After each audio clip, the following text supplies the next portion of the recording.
volta aqui com o podcast do CIMED PB, aqui se fala de tudo. Hoje a gente vai tratar de um tema interessante que vamos falar da vida do médico, da médica, né? E para isso a gente trouxe aqui duas pessoas, né? Um médico e uma médica que estão, vamos dizer assim, em situações diferentes. Um já tem uma caminhada na medicina, bastante, com muita experiência, e uma jovem médica, futura médica, que vai entrar no internato e já está pensando no que ela vai fazer no futuro. E aí a gente agradece aqui a presença do amigo Francisco Brito, que é ginecologista obstetra, doutor Francisco, é advogado também, e a nossa acadêmica, que todos já viram aqui no nosso podcast, né, a Luísa de Toledo. Esse bate-papo, a gente vai tentar fazer assim, uma troca de experiência mesmo, né, para que os estudantes que vão nos acompanhar no nosso podcast e os médicos que também nos acompanham percebam de que, apesar da diferença de idade, da diferença de experiência, mas assim, as nossas ansiedades continuam praticamente as mesmas, né? Então eu queria passar aqui a palavra para Luísa primeiro, né? Assim, se apresentar e dizer da expectativa desse podcast que ela tá participando com a gente aqui.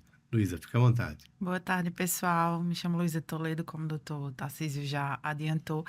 E eu tô com a expectativa a mil. Eu acho que esse podcast é muito importante e muito interessante, tanto para os acadêmicos, como também é um assunto, acho que de bastante relevância para os médicos, enfim, para todo mundo da área da saúde em geral, na área médica. E agradeço muito o convite. Prazer, doutor Brito. Eu acho que vai ser maravilhoso. Ótimo, e Brito? Brito é professor também, né? Já lecionou em várias faculdades, né, Brito? Tem essa parcela de contribuição na formação, né? Mas antes agradecer, Tarcísio, esse convite. A gente havia falado um pouquinho antes que poderíamos tratar de alguns temas, né, Naquele relativos CRM do podcast no do CRM. podcast do CRM com o Dr. Cláudio Orestes, quando a gente fez ali uma performance pouco, né, inclusive, vamos dizer, questionadora de situações que, Isso. infelizmente, nós médicos e médicas no Brasil estamos enfrentando, né? E aí, de início, dizer, sabe, Tarcísio, que a minha formação ela de prática em hospital é na obstetrícia, né? Mas a minha formação de RQE mesmo é em cirurgia geral, né? Eu tenho residência em cirurgia geral e também tenho outras especialidades, só que não levei a reconhecer, até porque a gente só pode, ou pelo menos anunciar duas, né, delas. Isso. No entanto, são com elas que eu trabalho, né? Qual foram os dois hospitais que você trabalhou mais? O hospital que eu trabalhei até aposentar foi a Maternidade Frei Damião, né? Mas aí eu andei por todos esses hospitais, Cândido Vargas, tive um tempo na Cândido Vargas, inclusive no período da Covid, né?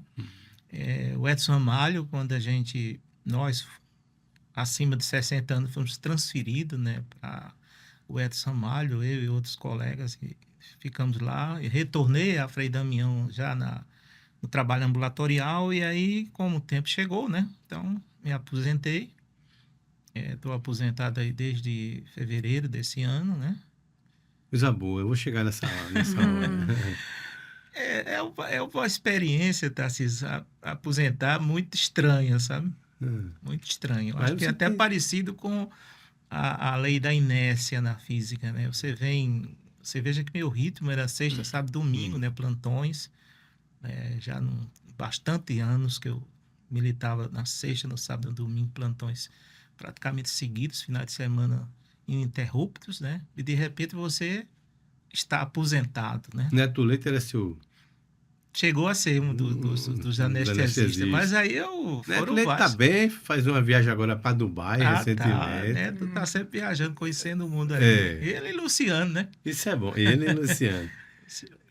Luísa, já que a gente tá falando de trabalho, né, assim, você acha que na formação do acadêmico, né, na tua faculdade, e você tem vários contatos, que eu sei, conhece muita gente, é membro do NANJ, né, que é o nosso núcleo de acadêmico médico jovem, o Sindicato dos Médicos está com esse núcleo, justamente para trazer o acadêmico para uma realidade que ele desconhece, que ele se prepare para essa realidade do mercado de trabalho. Então, na tua visão, essas discussões sobre mercado de trabalho, sobre dificuldades, elas são passadas para vocês dentro da faculdade de alguma forma?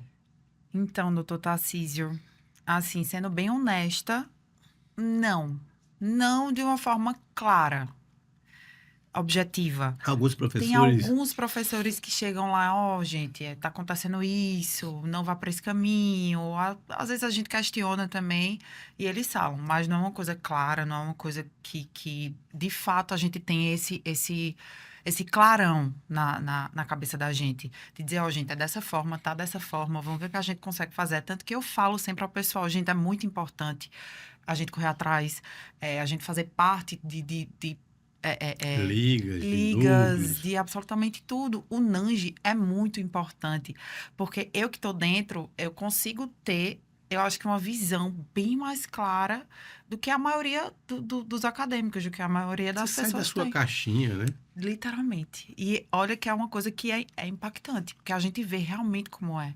Tem muita gente ainda deslumbrada, achando que é uma coisa que literalmente não é. Que vai sair da Terminar o graduação, curso vai terminar o curso e e acha que tá vai lá ganhar dominando. milhões. É milhões. Ah, não, vou ganhar milhões, um mês já vou estar trabalhando em vários lugares. Não é assim, Eu vi não uma é dessa forma. entrevista uma vez, não foi aqui não foi essa entrevista, foi com uma estudante de outro estado, né? Perguntando assim, você faz medicina, está terminando, estou no internato, e você pretende ganhar quanto quando você terminar o seu curso? Aí a menina disse com a maior tranquilidade do mundo, uns 40 mil, tá bom? Né? Quer dizer, essa visão, né, de que o médico, ele, quando sair da faculdade, ele está com o seu futuro garantido, ele não existe mais, né? E aí eu queria ouvir Brito, né, dessa impressão dele, por exemplo, quando você terminou o curso, assim, a tua expectativa e você achou, assim, um mercado de trabalho diferente do que é hoje. Essa diferença, você poderia levantar alguns pontos? Veja bem, eu formei em 1985, né? Ou seja, um pouquinho antes, inclusive, da Constituição do Brasil, né? E também, pelo menos, 5 anos antes daquilo que seria o SUS. Sim, O SUS veio aparecer em talvez 92, né? 1990, né? Com a lei 80/90. E eu formei em 85. Ou seja, eu formei dentro e a minha formação foi toda dentro do Sistema Nacional de Saúde. Não era um sistema unificado. Era um sistema, inclusive, extremamente excludente. Não é? Você lembra bem também, você estudava. Não, o SUDES foi a proposta. Inclusive, quando eu fiz parte, inclusive, estou vivo, né? É importante. Como na época eu fazia residência em medicina preventiva e social e fui como um dos delegados representantes para a 8ª Conferência Nacional de Saúde, onde se discutiu e aí se criou o SUDES, Sistema Único Descentralizado de Saúde, que com a lei 80/90, aí tiraram o D, ficou só SUS, entende? Então é importante se entender isso. A minha formação médica foi toda dentro do Sistema Nacional de Saúde. Era um sistema que tinha, né, de certa forma, extremamente precário na formação, inclusive. A gente, assim que terminava, você tinha muitas oportunidades. Muitas, não eram poucas, não. Tanto que quando eu formei, através de um colega de turma, né, o Enéas Quirino, né, que ele estiver vendo aí a gente, ele vai estar lembrando desse fato, que me convidou, né, para ir trabalhar em Caiçara. Agora, veja bem como é que nós éramos formados. Nós éramos piolhos de pronto-socorro. Eu, por exemplo, eu fazia 3 estágios, né, desde o 4º período. No pronto-socorro municipal, que hoje funciona na Secretaria de Saúde do município, era ali o pronto-socorro municipal. Isso. E fazia também um estágio em Cabedelo, Hospital Geral do Cabedelo. Né? Era Entendeu? privado o hospital. Tinha aquela. Era filantrópico, Era, né? Era era- um negócio assim, mas eu fazia lá, eu tinha um plantão lá e na Cândida Vargas, veja bem, eu fazia plantão na urgência, maternidades e também no Hospital Geral. De certa forma, a minha formação ela foi privilegiada, porque eu saí prático. Quando eu fui, e aqui conversávamos um pouquinho antes, a né, com Luísa. o Luiz, a Luísa falava dessa tensão que tem, né, essa expectativa toda. Mas veja bem, o que é que nós éramos, de alguma forma? Estudantes que praticavam junto com os médicos. Quando eu formei, recebi o convite e eu fui para Caiçara. Eu não sei que lado ficava Caiçara, meu amigo, mas eu fui trabalhar em Caiçara. E Assim, assumiu o plantão. assumi, sim. Na realidade, era assim. Lá não tinha um hospital como hoje tem, né? Lá tinha um posto de saúde que o prefeito José Alves, que possivelmente vai nos ver, porque chega lá também as pessoas dizem, doutor Brito, o senhor lembra dele? Lembra, sim. Porque foi a gestão do prefeito José Alves que eu fui contratado. E graças a Deus esse contrato, sabe? Porque agora, né, com a minha aposentadoria junto ao INSS, está funcionando. Você está entendendo? É. Eu precisei desse aí, porque, vejam Esse bem, tempo gente, de serviço. é importante ressaltar. Hoje, o trabalho médico, com a pejotização do trabalho médico, criou um problema sério. Muito sério. No que diz respeito à aposentadoria. Né? Você sabe muito bem disso, que os direitos trabalhistas, nesse processo de pejotização, eles inexistem. Você passa a ter uma empresa e dá a ideia de que você é um empresário de si próprio, mas você tem um problema. Os hospitais contratam o seu trabalho, mas não há uma relação trabalhista contratual na leitura da CLT. E aí as perdas são terríveis, sabe? Terríveis, terríveis. É engraçado Então, eu justamente tive a isso. oportunidade e eu fui em cima dela, sabe? Foi meu primeiro emprego, né?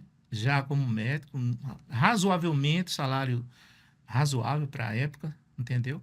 E eu parti para lá. Naquela época, assim, Agora já andei um bocado, sabe? Se você olhar direitinho. desses últimos 15 anos para cá, é que essas pejotizações elas Já andei um vieram bocado. e estão cada vez mais ocupando, né, os espaços no mercado de trabalho. Mas assim, quando a gente terminava o curso de medicina, a gente sabia que tinha campo para trabalhar, chovia proposta para gente, tanto que quando eu terminei, eu tinha proposta para trabalhar aqui e me surgiu uma proposta para trabalhar na Bahia. Né? O pessoal buscava os profissionais, até porque tinham poucos profissionais médicos, né? Hoje a gente, na nossa época, era uma faculdade de medicina, que era a Federal, né? E agora nós temos... Já de Campina Grande, né? Que quando eu entrei na faculdade, Mas a de Campina era Grande... privada. Sim, mas... Depois... Aí, um ano depois que eu já estava aqui na Federal, aí Ela federalizou. Entendeu? Então, assim, tinha essas duas possibilidades, que era privada mas era a mesma, e tinha né? a única aqui, que era o UFPB. Então, assim, hoje o médico, ele trabalha, ele termina, né? E ele não pensa em fazer um concurso porque não tem as oportunidades, né, de concurso, e os concursos acabam pagando muito mal, então ele prefere correr o risco de abrir uma PJ e trabalhar através de uma PJ. Mas, assim, para os acadêmicos de medicina, Luiz, eu queria que você desse o seu depoimento. Os atuais acadêmicos de medicina, e a gente sabe que, e eu tenho visto isso no NANGE, você tem excelentes acadêmicos de medicina, né? Todos que estão no NANGE são os melhores. Eu acho. Né? São, assim, eu sinto que as pessoas que estão lá dentro do NANGE são selecionadas.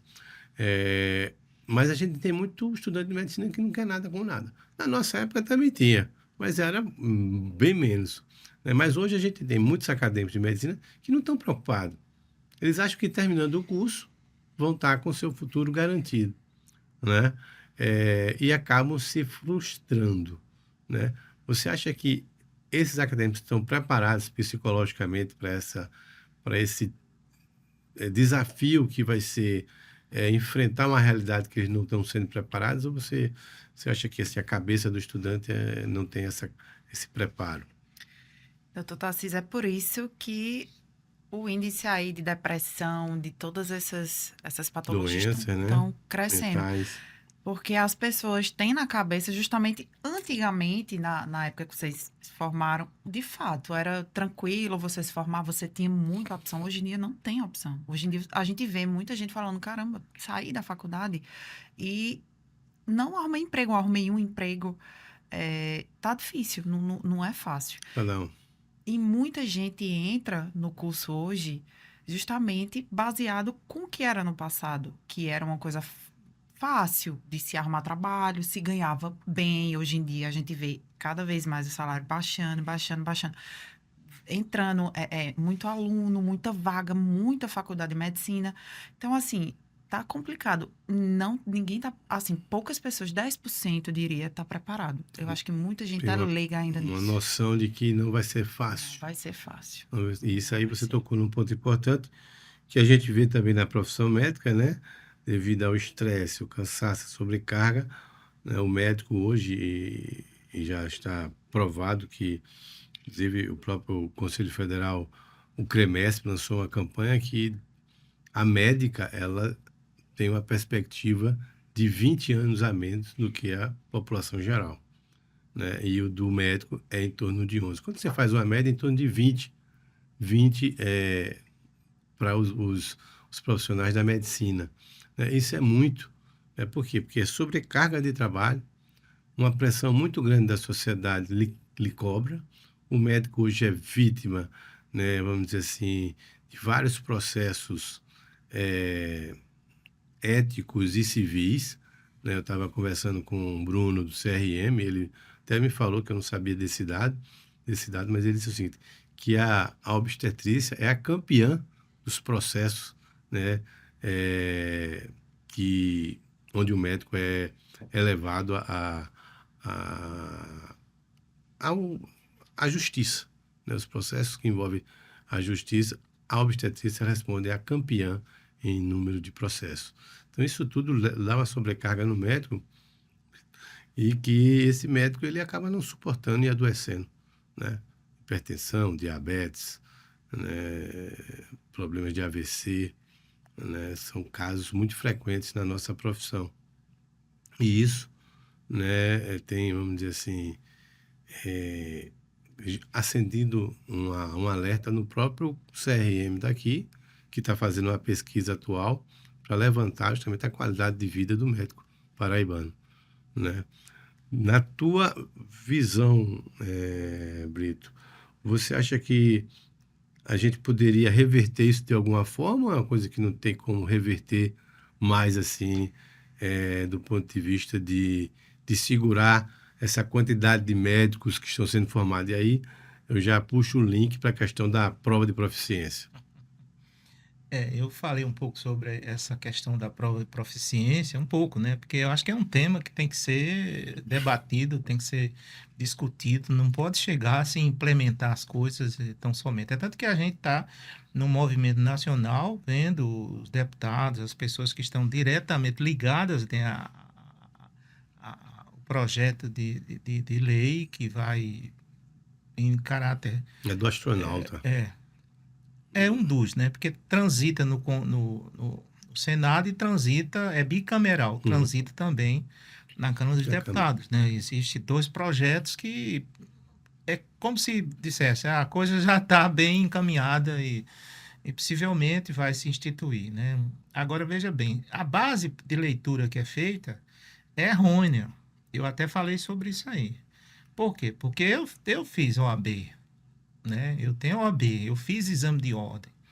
E sei que quando a gente trata da formação do direito, das ciências jurídicas, é uma coisa. Então, quando você está diante de quem não vai ser ou não vai exercer a advocacia, que é uma das áreas do direito, né, você tem outras opções. Eu até falava para a Cláudia que eu dizia, meu amigo, Quem forma medicina vai fazer o quê se não for médico? Quem não passa na OAB, ele tem outras oportunidades. Ele pode fazer concurso para delegado de polícia, ele pode fazer concurso para áreas, inclusive, de apoio dentro do judiciário, ele pode ser um assessor, ele pode fazer um monte de oportunidades. Então, não pode se comparar uma prova de proficiência, o exame de ordem da OAB, com a formação médica. Porque o médico vai fazer o quê se ele não for aprovado? Né? Então, isso é um problema que tem que ser muito bem visto. E vai ser muitas demandas judiciais, né? Por exemplo, a gente está diante de uma estudante, né? Ela está numa situação em que a lei não vai alcançar ela. Não. É muito claro que a lei não alcança, não é? Senão a partir dela que as coisas vão acontecer. Então, quem vai entrar numa situação em que o exame de proficiência vai ser obrigatório é uma coisa. E quem já está não vai ser. É como nós. A gente vai fazer exame de proficiência? Não. A lei não vai alcançar. Não vai nos alcançar. Mas vai alcançar aqueles que estão vindo. Eu até entendo que é preciso que se faça realmente avaliações, mas de onde? Que avaliações são essas? Eu começaria a pensar na avaliação das instituições formadoras, né? Porque o que é que acontece? Ora, o estudante que está num processo de formação, ele se dá dentro de uma perspectiva de uma instituição que lhe dá todas as possibilidades dele ser, né, genuinamente um médico numa perspectiva generalista, que é um grande desafio dessas faculdades, todas elas, inclusive a nossa que nós formamos, que são públicas. Você veja que 24% chega a 36%, são faculdades públicas. Veja bem, o restante é tudo privado. Ou seja, a massa formadora de profissionais da área médica são, na realidade, das instituições privadas. Existe uma perspectiva aí, não sei se você sabe disso, de pelo menos aí a abertura de mais de 200 instituições que estão encaminhadas para serem avaliadas se vão abrir. Imaginem. E a gente já tem aí uma perspectiva de mais de 400, quase 500 instituições que estão aí. Algumas estão passíveis de serem reconhecidas, que tem que uma diferença grande, muito grande, é você entender que há liberação para que funcione e aquilo que já é regulamentado como uma instituição reconhecida pelo Ministério da Educação, né, com todas as prerrogativas que tem de formação. Alguma coisa tem que ser feita. Mas tem o que ser seria feito? Mas seria feito onde, Tarcísio? Para atacar na raiz da coisa. Sim, aí vai ser o estudante? Não, eu também acho que... Espera aí, meu amigo. Se você pensa que o estudante, aquele que está formando, eu estou falando até, inclusive, de pessoas que estão numa perspectiva formando, agora mesmo. Aí você vai ter, no meio do ano, aí você tem uma enorme quantidade de pessoas... se formando aí, que estão se formando. De 500 aí a cada 6 meses. Já começa um problema, tá certo? A formação médica no Brasil é generalista. A pergunta que se faz, o que é que faz um generalista? Na minha leitura, antes dessa ideia do que é hoje, eu formei em 85, não é? Nós éramos generalistas. E generalistas, inclusive, literalmente falando. Fazia muita coisa. Fazia muita coisa. Você sabe disso, que alguns colegas faziam bloqueio anestésico e, ao mesmo tempo, fazia procedimento cirúrgico. Lá no interiorzão, que era o interiologista. Um médico que terminasse, que não soubesse fazer uma pequena sutura. Um parto, né, natural, né? Ou seja, tratar uma hipertensão, um edema agudo do pulmão, dar um diagnóstico de infarto agudo do miocárdio, né? E não estou nem falando da atenção primária, mas assim, na área da pneumologia, da cardiologia, da obstetrícia e das pequenas cirurgias, fazer uns suturas, né? Quantas suturas eu fiz no hospital pronto-socorro municipal. Mas tem médico que já se especializa antes de terminar, né? Você mas sabe tem disso? uns que já nem entrou, meu amigo. A pessoa já vai definindo qual é a especialidade. Ou seja, ele esquece uma coisa: aprender. Eu lembro de um rapaz, hoje colega nosso também, que chegou próximo a mim e disse, professor, eu vou ser sincero, sabe?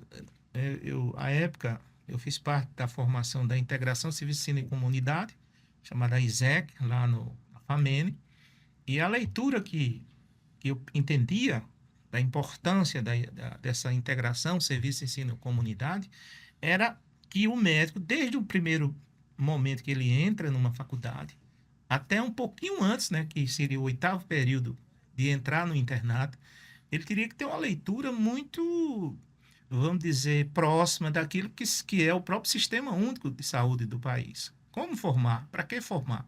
Se é generalista, vai atender a essa perspectiva, não é?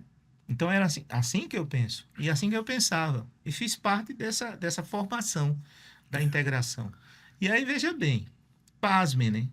O que é que acontece? Eu estava vendo aí, eu acompanho alguns podcasts, algumas falas aí de estudantes e tal, para entender, né? Já me aproximei muito, como eu havia falado antes, que eu iniciei dando aula em instituição privada em 2005, né? Fiquei até 2013, depois ampliei até 2018 não mais, né?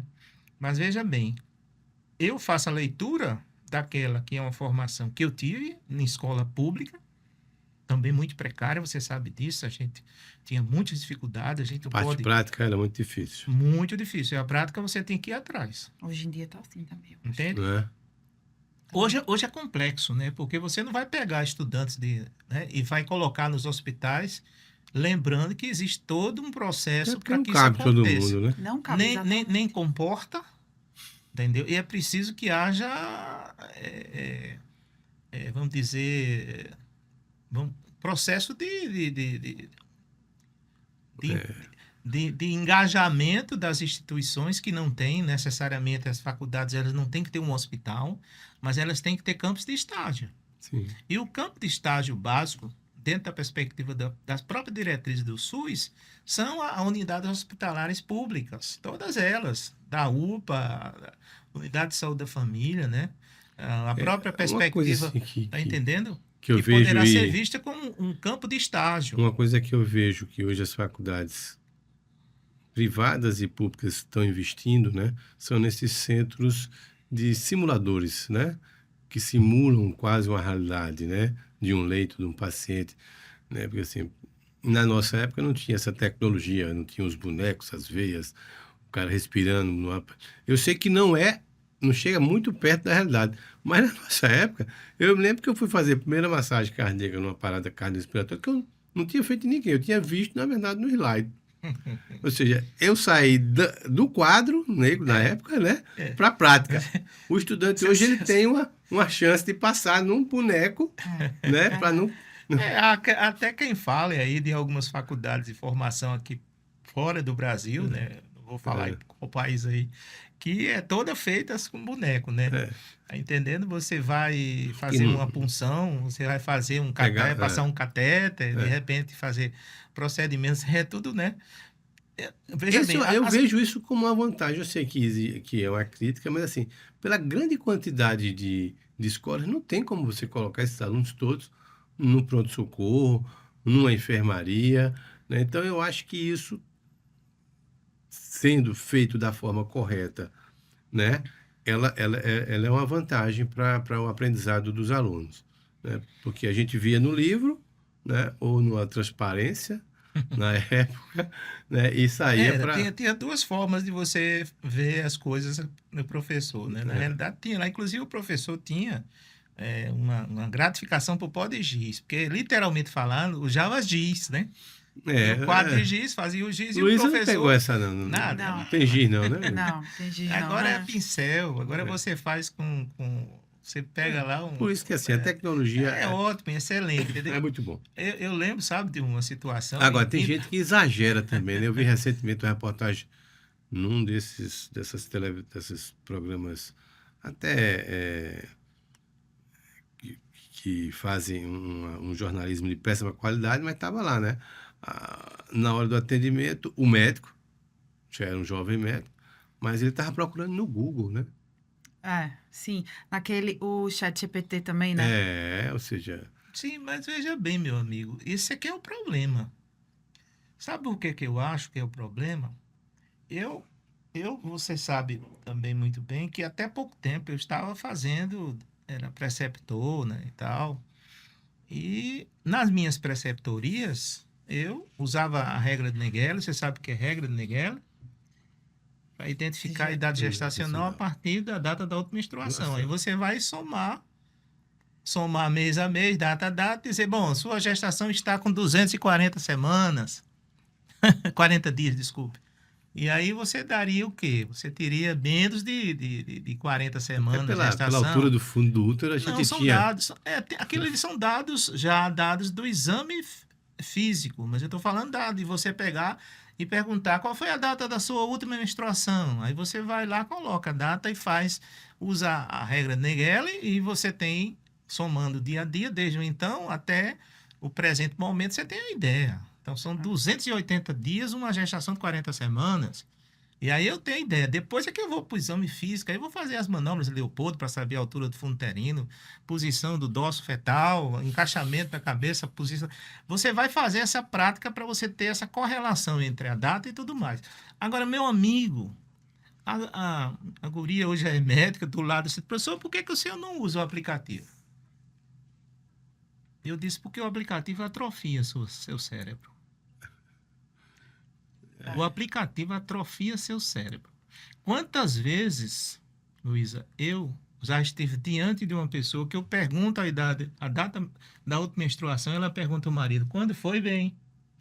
É, Ou seja, não, a pessoa nem mais passa a observar a si própria. Então, o médico, ele tem que ter um cuidado. Eu não sou contra.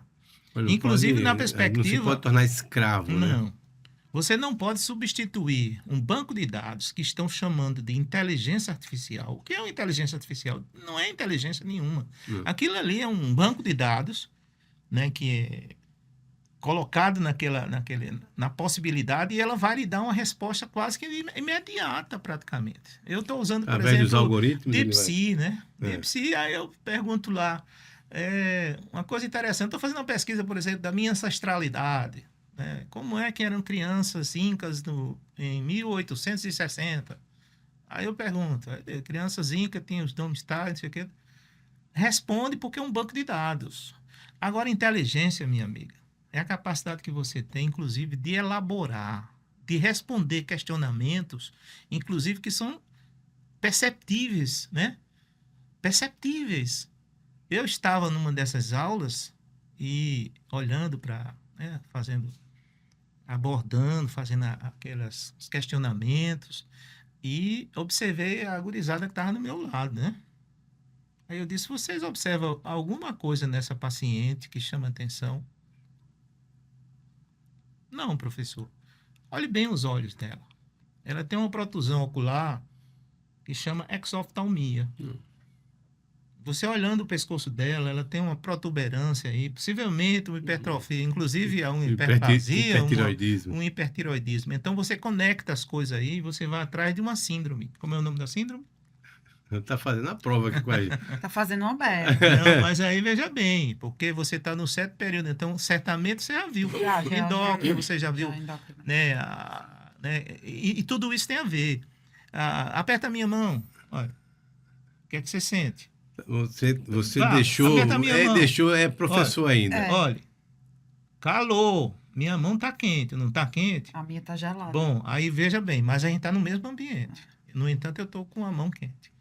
Aí você poderia pensar, bom, rapaz, esse cara... Se eu vou usar um pouquinho da medicina tradicional chinesa aqui, você é Yang e ela é Yin. E outra coisa, o que eu tô falando, meu amigo, é que muitas vezes esse calor que tá emitindo, que tá saindo aí, você sabe que eu sou professor de biofísica há 40 anos, né, praticamente.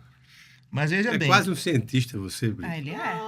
Não, eu sou um curioso, na realidade. Eu sou um cara que só vou parar de ler e fazer alguma coisa quando morrer, porque aí não tem mais jeito. Que eu acho Mas que o que eu chamo a atenção nossa. é que as pessoas não estão mais. Então, a inteligência artificial, sei lá como chama, ela não vai ter essa possibilidade de observar, de analisar, de dizer a você que você pode ter um caminho. A minha mão está ela lógico, transmitindo muito mais calor por conta da produção. Aí você pode dizer, mas esse cara pode ter alguma alteração endócrina, pode ter uma patologia de tireoide, um hipertireoidismo, que é o contrário do hipotireoidismo, né? Que você tem o quê? Né? A frieza, a lerdeza, a dificuldade, né? Sonolência. Então, é preciso isso, sabe, Luísa? Que as pessoas deixem de querer e estimule o seu cérebro. O seu cérebro precisa treinar. Do mesmo jeito que você vai para uma academia exercitar os músculos, você exercita o seu cérebro. A medicina, ela precisa disso. Ela precisa de na verdade, médicos, a pessoas tecnologia- formadas que vão olhando para você, tá entendendo? Eu fiz uma formação, tu sabe, em homeopatia, É. e quando você vai entrando, um diagnóstico vai chegando. Eu já vou olhando, dizendo, essa pessoa é No andar, essa né? pessoa, isso é uma tuia, e eu vou já pensando quem é o indivíduo que está ali, porque treinamento, capacitação, pode ser em boneco, seja lá onde você queira, mas não tire uma coisa que é importante, essa capacidade que você tem, tá certo? De fazer essa interação, de olhar, de ver, né? A maneira como fala. Esse princípio básico, né, assim, originário da medicina, né? De que você tem que ter uma empatia, ou seja, se colocar no lugar do próximo, né, para poder entender, né, a doença dele, né? E quem melhor entende a doença da pessoa é o próprio. Né, e entender Não a é? doença dele de uma forma global, não é a doença só do ombro. Não. Né? Porque, como bem já dizia Platão lá atrás, né? Quando uma parte está doente, ela faz parte de um todo, o todo também está. Não tem Assim, como. Gregório de Matos, o poeta. Você não tem como ter mineiro, uma dor dizia- no braço sem o seu corpo estar sentindo essa dor. Mas assim, esse papo com o Brito é bom porque ele leva um pouco para a filosofia, por toda a capacidade e a inteligência dele. Mas assim, a gente não tocou num ponto importante da vida do médico. E aí eu vou ver a opinião dos dois aqui, né, com relação à importância da família na formação do médico. Luísa ainda está em formação, mas daqui a 4 anos, se Deus quiser, ela já vai estar... Não, com a residência. Sim, Já tá. você não vai terminar o curso daqui a 2 anos, praticamente, mas vai fazer a sua residência. Então, você já vai estar com toda a propriedade de exercer a medicina. E, assim, a família nesse caminhar e depois, porque quando a gente que é médico, a gente sente uma falta muito grande de tempo para a família, né? E eu acho que isso é fundamental na vida das pessoas. Família é fundamental. Então, como é que você lida com isso nessa tua fase atual? Então, eu sou de Campina Grande, moro em João Pessoa, estudo em Você João é Pessoa. na Taperoá, meu. Exato. Tava lá esse fim de semana. Até conversei com a secretária de saúde Eu para saber. espero que você diga que é Campina Grandense, porque eu também sou de lá, viu? É, Mas não fala outra coisa, não. Campina Grande. Nossa, Você, de jeito se nenhum. você 13? disser, se eu estou dizendo que eu sou Campina Grandense, Grandense, você imagina o que é que eu sou, né? O 13 não gosta de ser É que um é rapaz, campinense. é um rapaz que tem Ele muito bom gosto. Mas nem, assim, nem fale, não, porque Não. eu sou Campina Grandense. tô nasci fora, lá. sou Vai na 13, 13, Liberdade, 13. Não olha lá, existe nem nasci esse no Bairro da outro nome. Liberdade. Mas teve uma época que eu passei 3 meses sem ir a Campina Grande, que é aqui do lado. Porque a gente tinha aula no sábado, tinha coisas até muito tarde, precisava estudar. E faz falta. Bate uma tristezazinha.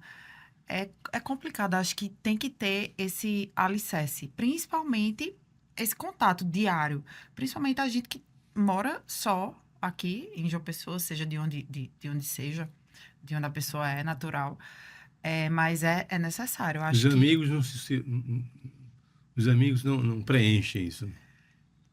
Não, Não. sendo bem honesta, eu acho mas que eu concordo com você. é uma companhia, preenche, assim, mas não é a mesma coisa de estar com sua família. É diferente.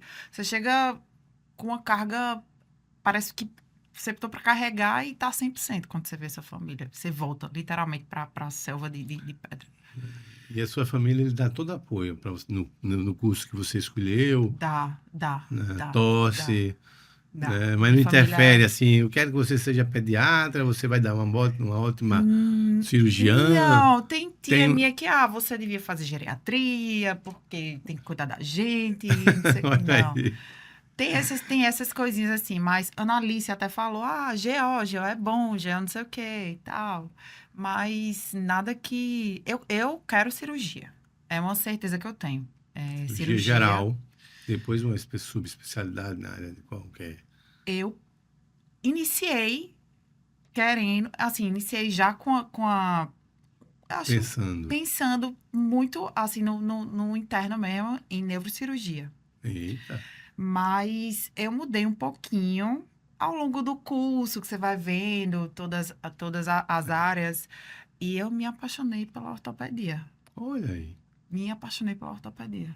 Assim, me São apaixonei. poucas mulheres, viu? Eu conheço Exato. poucos ortopedistas. Você conhece ortopedista mulher? Eu acho que eu conheço umas 3, no máximo. Lá em Campina Grande tem uma ortopedista que era a Tatiana, única. Tatiana. Era a única Que aí depois tinha virou lá. política, né? Essa É, que foi é. candidata. Mas veja bem, assim, sabe, Luísa? Eu acho que o foco mesmo é você aprender medicina. Sim, Entende? sim, sim. Assim, é o que eu posso passar para você. Não é conselho, não. Primeiro seja médico. Exato. Foi o que... Vou dar um exemplo, tá certo? Vou dar um exemplo meu mesmo, tá certo? Durante o período que eu era estudante de medicina, teve muita greve. Uma dessas greves foram 6 meses, um período total. Seu curso foi todo em Campina Grande? Luiz? Não, eu fiz medicina aqui em João Pessoa. Tá. Eu fiz só a residência lá. Cada coisa é uma história, né? Por que eu fui fazer cirurgia geral em Campina Grande? É uma história. Né? Tá certo? Veja bem. Mas, quando havia greve, entende?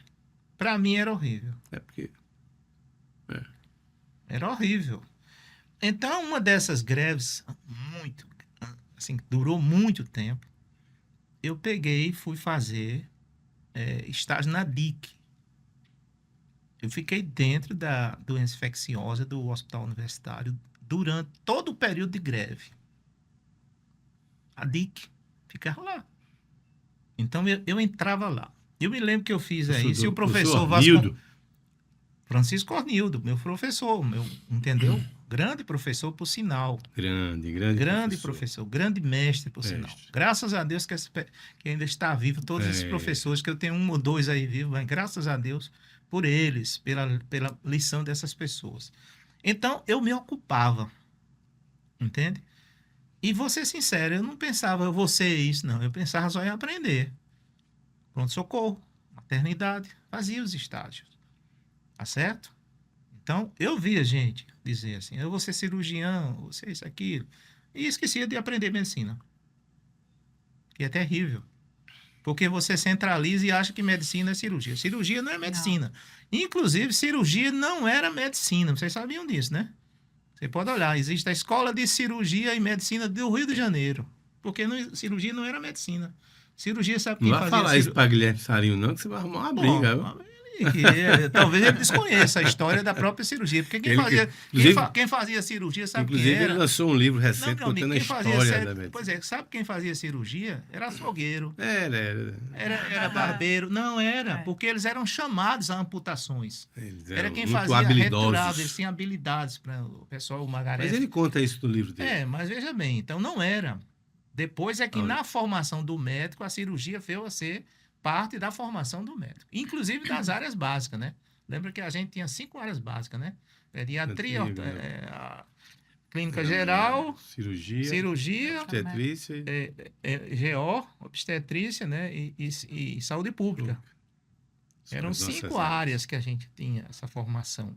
Chamava básica, para depois você enveredar pelas especialidades. Então, eu entendo que é importante, eu vou ser isso, vou ser aquilo. Meu amigo, se você for ser isso e aquilo e esquecer de estudar medicina, vai ser uma tragédia. Como tem sido uma tragédia. Às vezes você vai para um colega, que remete para outro colega, que manda para outro colega, que leva para outro colega. Porque a pessoa esqueceu um detalhe, né? Ele poderia ser, inclusive, já iniciar, né, numa perspectiva de um diagnóstico para poder ver quais são os caminhos encontrados. Então, vai se especializando de um jeito que você não consegue nem dar um diagnóstico de um infarto. Nós temos hoje 52 especialidades. Você está entendendo? Então, eu acho importante que você pense, bom, admirei, eu vi o caso daquele médico da África do Sul. Aliás, não era médico, né? Ele era um servente, que foi quem fez primeiro, criou a técnica de fazer as cirurgias em tetralogia de Fallot, aquela coisa toda, e você se apaixona, que aconteceu muito comigo. Meu amigo, se você perguntar, Brito, por que tu resolveu ser parteiro, né? Porque eu não sou obstetra, eu não tenho RQE em obstetrícia. Mas eu sou obstetra porque eu passei 40 anos dentro de maternidade. Fiz mais de 4.000 partos. Entende o que acontece? Agora, porque eu me apaixonei, minha amiga. Primeira vez que eu fui lá na Cândida Vargas, como estudante, eu lembro. Tá entendendo? Eu entrei e, de repente, uma senhora estava lá em trabalho, uma guria bem nova, inclusive, trabalho de parto, período expulsivo. E eu fiquei, assim, sem saber o que é que eu fazia diante daquilo. A única coisa que eu fiz foi pensar, botar ela na cama, tá entendendo? Pedir para ela segurar um pouquinho aí para ver se aguentava, mas não tem jeito. E eu segurei o bebê dela, para não cair no chão. O primeiro parto, eu acompanhei ali. Agora, você imagina, mais de 4.000 partos que eu já fiz nesses 40 anos. Aquilo deu uma paixão e eu fiquei lá. Fiquei como estudante da Cândida Vargas.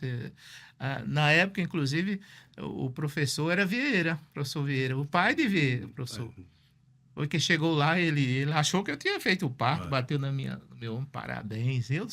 Parabéns. O menino saiu, só fez pegar. Agora, veja bem, a gente se apaixona, sabe, Luiz? Muitas vezes você se apaixona, mas aí a paixão ela não pode deixar uma coisa importante, aprender. Todos aqueles momentos. Eu lembro situações, rapaz, que eu saía, eu acho que Fred, quem sabe ele vai escutar o que eu estou dizendo, Fred Nitão foi meu colega de turma, e às vezes a aula era tão enjoativa, minha amiga. Era um negócio tão, tá entendendo? Aqueles slides lá que se a pessoa escondesse, o professor não dava aula, que ele não conseguia criar, além daqueles, né, botar a retrojetor, e lá, se você escondesse aquilo ali, não conseguia. Então, eu lembro dessas coisas que a gente saía para escutar.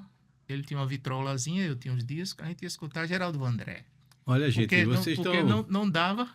Os acadêmicos que estão nos acompanhando, vocês estão vendo aqui depoimento de uma pessoa que tem 40 anos aí de estrada, assim, são recados importantes, né? A gente não está dizendo aqui que você não deva ter a sua especialidade, mas você tem que saber a medicina de uma forma mais global, né? Ou seja, porque você pode, né, passar por situações difíceis, né? Você pode estar num ambiente que eu sou um médico, uma mulher entrar no trabalho de parto e você... Você vai no avião, rapaz. De repente você tem lá um mal súbito lá numa pessoa, você tem que fazer assistência. Não, eu sou ortopedista, eu não sei fazer o diagnóstico de um infarto do miocárdio. Meu amigo, eu acho que isso é importante. A gente é de uma geração, eu falo a gente porque a diferença é pouca, você tem 5 anos menos que eu de formado, não é essa coisa toda. Então, veja bem o que acontece. Em que as pessoas diziam, olha, se você quer ser médico, que acha que sabe tudo, faça clínica médica. Porque o cara tinha que estudar tudo aqueles tempos. Se você quer fazer medicina e não precisa saber de nada, faça ortopedia. Não. Porque ortopedia... Mas isso era lenda. Isso era a maneira como se brincar. tratava. A maneira como era passado. Isso era assim que falava com a gente. Então, por quê? Porque você vai ver um ortopedista, com todo o respeito, estudando clínica, não vai. Ele vai estar na área dele, fazendo os estudos dele. Importante isso, por sinal, mas tem isso. Então, a gente tinha era um preconceito. Se você vê um livro todo macho, todo coisado, eram umas brincadeiras. É porque o cara fazia clínica e ficava botando, suava, melecava e por ali. Ele, né? Então, tinha essas brincadeiras, né? Tá entendendo? Havia umas brincadeiras que eram brincadeiras ligadas ao cara, o interesse. Olha, veja bem, eu dei aula numa faculdade privada dessa, que o menino chegou e disse, professor, esses negócios todinho aí que o senhor ensina, que o senhor fala isso, não serve de nada, não. Para mim não serve, não. Eu vou ser ortopedista. Eu vou ser oftalmologista. Não, vou ser ortopedista, isso aí que o senhor está falando, essas coisas aí. Sabe do que eu estava falando? Inclusive, eu já tinha formação no direito. Eu estava falando da violência. Não tem essa coisa, não. Inclusive, não defende isso, não. A violência não tem um. Esse é um outro debate. É outra coisa que a gente aí vai trazer aqui, esse negócio trazer da depois desse violência podcast. obstétrica. Vamos trazer um podcast sobre Fazer isso. sobre isso aí para mostrar a você que, do Esse- mesmo jeito que se chama erro médico, que não se chama mais, Graças a Deus, o Né? Conselho Nacional de É o quê? Justiça É retirou erro esse. na assistência ou prestação de serviço à saúde, porque envolve todos os profissionais, não só o médico. É, Então, não existe um erro que é próprio de um médico. não. A mesma coisa é a questão da obstetrícia. Deixa aí que a gente pega pesado aí, porque inclusive estou escrevendo um artigo mostrando que é pejorativo você considerar uma formação com características que tenha erro. Na realidade, você não vai ver essa classificação genérica de erro, de violência. Você vai ter as várias formas de violência, mas não aquela violência porque é praticada dentro Vou falar de uma violência especialidades obstétrica aqui, até para Violência ficar gravada aqui, que o violência Ministério que é Público... cometida Presta atenção. por um profissional da área específica da obstetrícia, Viu? mas não é obstétrica. a Violência obstétrica é você fechar uma maternidade 6 meses. Aí é violência obstétrica. Aí você Viu? fecha toda a possibilidade das pessoas terem. Que a violência é maior do que É, essa. é. Você fechou uma maternidade É. 6 meses, tem município aí com maternidade fechada 6 meses. porque- Absurdo. É. Mas vamos aqui. Vamos aqui. Sim, mas a pergunta aí, que eu acho que eu me perdi um pouquinho que você falou, qual foi a questão da família. Da família. Eu queria que Pois, você... pois é, rapaz. Veja bem, eu acho que a gente. Que a gente já está caminhando para o final, vamos fazer só a última, Mas depois veja pergunta bem, aqui. a gente se esmera demais, e eu digo por experiência própria, e muitas vezes você esquece uma coisa importante. Tanto na questão durante o período da formação, que é o caso de Heloísa, em que o apoio da família é essencial, né? Muitas vezes você está numa situação extremamente delicada, né?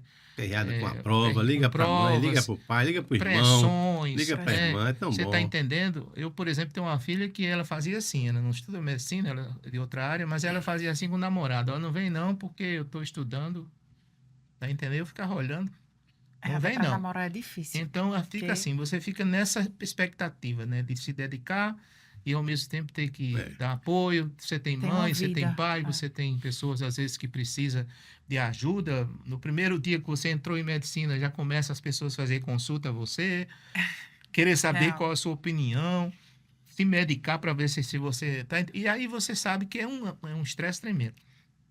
Mas assim, para a geração que vem aí, tá certo? Não descuida. Eu acho que eu trabalhei demais, sabe? Me afastei demais quando eu não deveria. Hoje eu vejo isso, né? De repente você chegar para uma filha chegar para você, pai, você não me conhece. É, Eu tive esse momento, viu? Minha pai. filha tinha lá uns 15 anos, 14 anos. E ela escreveu uma carta, a mãe dela entregou, só dá uma lida aí. Aí eu olhei e tal. Rapaz, que coisa. é pancada, né? Aí eu disse assim, Gabi, foi você mesma quem escreveu isso? Ela disse, olhou para mim e disse, o senhor não me conhece. Ou seja, ela entendia que só quem escrevia bem era o meu filho Matheus, que é professor da UERJ, né? Hoje está lá. Ou minha filha mais velha, Thalita, que tinha. Mas ela, não. Não era bem isso que eu queria passar para ela. Mas ela entendeu que eu não acompanhava, inclusive, né, o próprio desenvolvimento intelectual dela, de escrever bem. E aquilo para ela foi uma agressão. O senhor não me conhece. Outro recado importante para os O acadêmicos. senhor não me conhece. Que dinheiro é muito bom, É mal. né? Mas não é tudo na vida das É pessoas. nada. Eu, assim, me lembro que logo quando eu assumi o Sindicato dos Médicos, vieram aquelas greves de 2008, eu estava no meio de uma entrevista, numa greve, e disse, olha, não posso falar mais não, porque eu tenho que pegar minha filha na escola, ela tinha 5 anos. E eu fazia questão de ir buscar na escola ela todos os dias, porque era uma forma de eu estar presente. Então, vocês, futuros médicos, não cometam erros. Né, Tá aí um problema, sabe, que você colocou de que eu já escutei dentro de uma assembleia uma médica se levantar, né, chorando e dizer, eu não consigo chegar em casa e ver minha filha, porque quando eu saio, ela está dormindo ainda. E quando eu chego, ela está dormindo também. Então, assim, a gente tem que ter a ideia de que a medicina, ela tem que nos dar tudo, principalmente a satisfação profissional. Agora, ela não pode nos tirar de junto às nossas famílias. De jeito nenhum. E eu sou Você um não cara vai. que tem uma experiência muito ruim com isso. Você está colocando isso. Se você perguntar, Brito, quantas vezes você lembra de ter ido levar e trazer as crianças na escola? Onde você estava? Trabalhando. Entende? É, Então, eu até assim, acho importantíssimo isso que você colocou. Não é? é. Que a gente, por enquanto, a gente está falando aqui, mas quantos colegas, né, nossos aí estão aí? Muitas vezes, não é? Num plantão.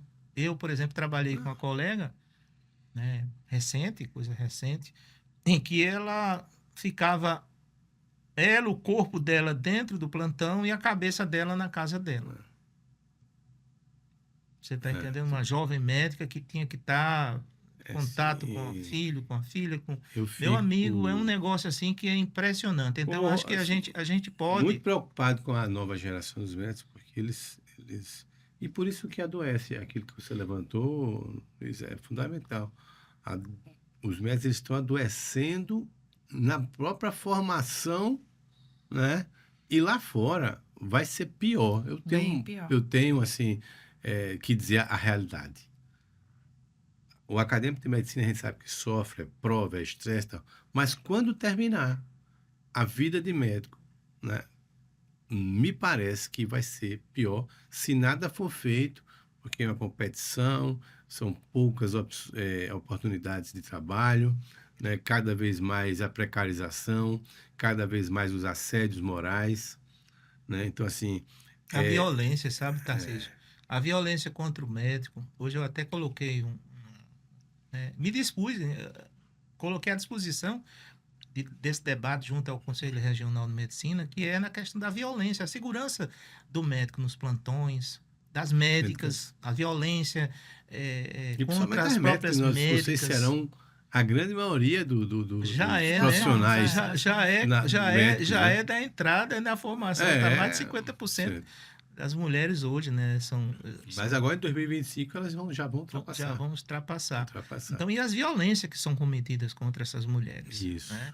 De todas as formas. A De gente todas fica as muito formas, preocupado. né? De todas as formas. Bom, eu gostaria de continuar esse bate-papo da gente aqui, que está muito bom. Eu acho que um conteúdo muito importante, né, para os médicos, os jovens médicos, acadêmicos e os médicos que estão aí, ou seja, que podem ainda ter um tempo de fazer uma reflexão do seu modo de vida, né, e fazer, né, as coisas assim de uma forma diferente, né, porque e lutar junto com o sindicato dos médicos, aí eu vou puxar agora para o sindicato, lutar junto com o sindicato dos médicos, né, de que às vezes as pessoas não têm o tempo de participar de uma reunião, não têm o tempo de participar do núcleo, não têm o tempo de participar de uma assembleia, ou seja, tem que ter esse tempo, porque dia 27 a 29 a gente vai estar em Brasília, né, junto com os próprios cirurgiões dentistas também, e uma caravana de médicos de todo o Brasil, a Federação Médica Brasileira, onde a gente vai lá, né, com essa caravana, pressionar os nossos parlamentares a nível do Congresso Nacional, de dar andamento no projeto de lei que atualiza a lei, né, do salário profissional do médico cirurgião dentista, que está desatualizada, porque se o médico conseguir ganhar bem em 2 locais, ele não precisa trabalhar em 5 locais. Então, se aproximem do sindicato, se aproximem do NANGE, para que a gente possa ter mais gente lutando com a gente, né? É, por isso que é importante a gente estar trazendo assuntos desse tipo aqui, né, no podcast do CIMED, porque é a realidade, né? Eu sei que é importante a gente falar de ciência, falar de congressos, falar de novas técnicas de cirurgia, novas técnicas de prótese, de inteligência artificial, mas a realidade do médico é outra, é na porta da UPA, é na porta do Trauminha, é na porta da maternidade Frei Damião, no Metropolitano, é dentro dos hospitais, e a realidade é dura, né? Mas aí eu vou fazer a pergunta que eu guardei para o final, né? Vou começar por Brito aqui primeiro. Brito, se você tivesse que fazer uma escolha agora, você faria novamente medicina, né? porque você poderia fazer de uma forma diferente, né? Ou poderia fazer tudo que você fez, né, nessa sua caminhada. Seria a mesma escolha? Essa mesma pergunta é para você, viu? Veja bem, Tarcísio. A pergunta ela é um pouco antecipada, né? Eu fiz escola técnica, entende? E tinha uma perspectiva de ter uma formação profissional, viver dela. Fiz a escola técnica, hoje é IFPB, né? Fiz eletrotécnica, tenho meu diploma, certificado e tudo mais. E não tinha perspectiva de ser médico, não. Talvez seja diferente de Luísa, ter um parente, alguém médico que você olha, eu não tinha nada disso. Tá entendendo? Mas eu me tornei médico. Inclusive, no caminho para fazer a inscrição no vestibular, eu mudei, porque eu queria fazer, na realidade, eu desisti de fazer engenharia elétrica, porque era em Campina Grande, eu não tinha condições, morava aqui em João Pessoa, não tinha mínima condição de me deslocar para lá, embora tenha parentes lá, mas não tinha. Fazer engenharia elétrica. Eu tenho até 2, 3 colegas de turma da escola que são engenheiros elétricos, são professores, inclusive do IFPB, foram meu colega de turma. E estava caminhando para fazer psicologia. Escrever o vestibular para psicologia. Não sei se você lembra, mas eram 5 opções por área. Mas aí resolvi fazer medicina. Aí você pergunta, por quê, rapaz? Eu vou dizer sinceramente por quê. Veja bem, eu tenho uma irmã chamada Cristina, que ela teve tétano. Ela tinha 5 anos de idade. Tétano. Aqui, na orelha. Veja bem, bem próximo do sistema nervoso central. Que é considerado um tétano gravíssimo. Poucas pessoas, né? A letalidade alta. Mas ela escapou. Ficou muito tempo, né, no hospital, mais de 40 dias, isolamento total. E escapou. E eu lembro o meu pai batendo no peito, dizendo que se a filha dele escapasse, ele faria medicina. E eu sei que ele tinha condições de fazer medicina. Mas ele não cumpriu. Quem cumpriu? Eu, quando eu fui caminhando, pensando. Não tem negócio de vocação. Não foi porque eu tinha um exemplo, um parente, coisa nenhuma. Foi porque eu acho que a gente tem, às vezes, um destino mesmo, sabe? Tem alguma coisa estranha que cruza e faz você... Leva seus caminhos. Leva esses caminhos. Mas eu faria novamente, sabe? Agora, se você tivesse feito a pergunta assim, direito e medicina, nesse momento, aí você ia me deixar meio que é outra situação. Talvez você pergunte isso depois. Por que você fez direito? Aí eu fiz direito por causa de uma raiva que você vai ver lá no podcast que eu fiz com o Orestes. Então né? eu vou assistir. Aí só você pra vai saber ver que eu disso. fiz o direito por causa de uma raiva. E você, Luísa? Já está aí para entrar no internato? Valeu a pena? Faria de novo? Faria de novo. Né? Você vai assim, com essas suas ideias, seus sonhos, suas ansiedades, né? E aí a gente sempre sonha com coisa boa, né? Você acha que ainda tem esse espaço na medicina? Você acredita nisso, apesar de todas as dificuldades que a gente levantou aqui? Porque eu acho que assim, dificuldade é uma oportunidade que a gente tem de crescimento, né? Eu acho que tudo se baseia naquilo que você coloca como prioridade. Então, se você tem uma prioridade estabelecida e você luta por aquilo, eu não vejo porque vai ter dificuldade, mas eu não vejo porque não vai dar certo. Vai dar certo. Então, cuidado nas prioridades que vocês botam na vida de vocês. Até falando a respeito da especialidade, eu acho que eu tô no momento já avançado do curso que eu já pude ver muita coisa e já é como se fosse um startzinho, que eu acho que você teve na GEO também. Dá um startzinho quando você já tá bem avançado, que você vê, já viu tudo, você já teve... O internato já é o momento que você está se definindo. É o momento que você vai ver isso aí, né? Mas é uma leitura que eu faço, né? Com respeito. No internato, nas áreas que você vai, aí foi mais ou menos por aí que as coisas aconteceram. Mas é lógico que é importante você estar fazendo essa leitura, né? e ainda falta mais um período para você, né? O oitavo, para você concluir, depois, né? No nono em diante, É. fazer o internato, ainda tem ainda algumas, vamos dizer que é chamado, eu não gosto dessa palavra, disciplina, né? Que é coisa militar, não sei se você sabe disso, mas é conteúdo programático, né?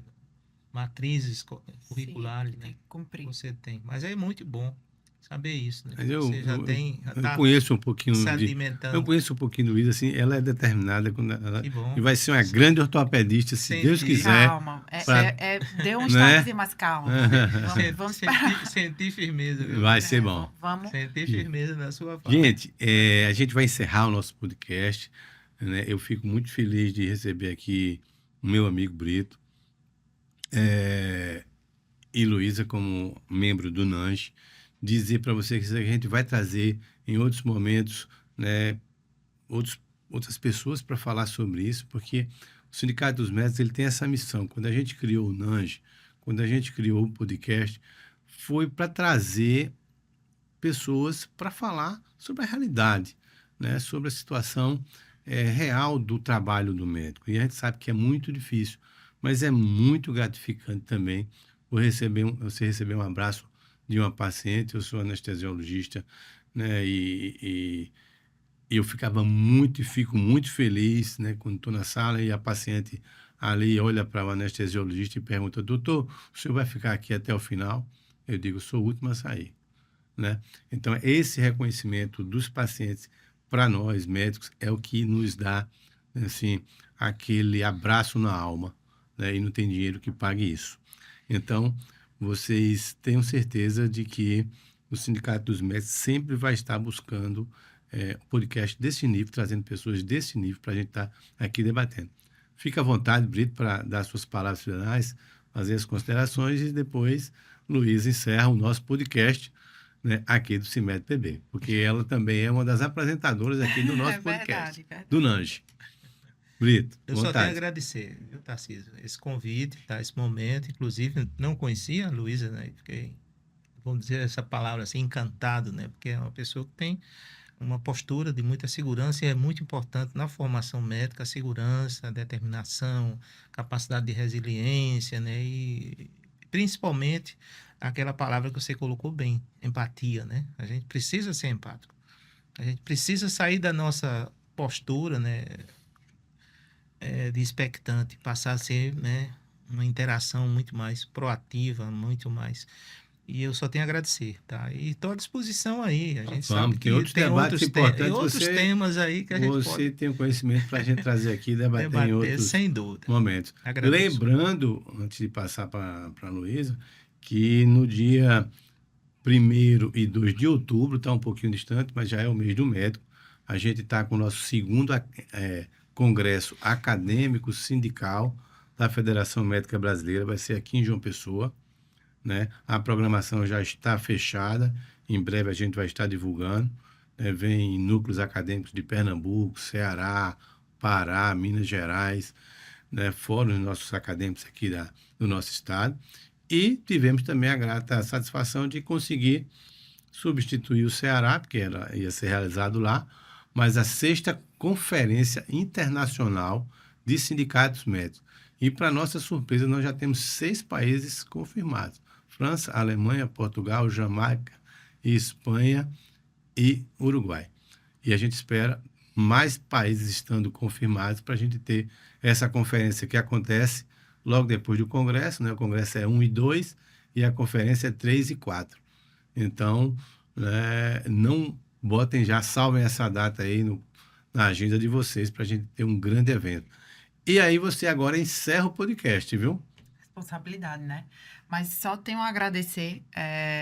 Foi muito enriquecedor, acho que necessário, principalmente para os jovens, a gente que está se formando, que está na graduação, entender um pouco melhor, começar a ter uma visão de fato, como são as coisas do que realmente é.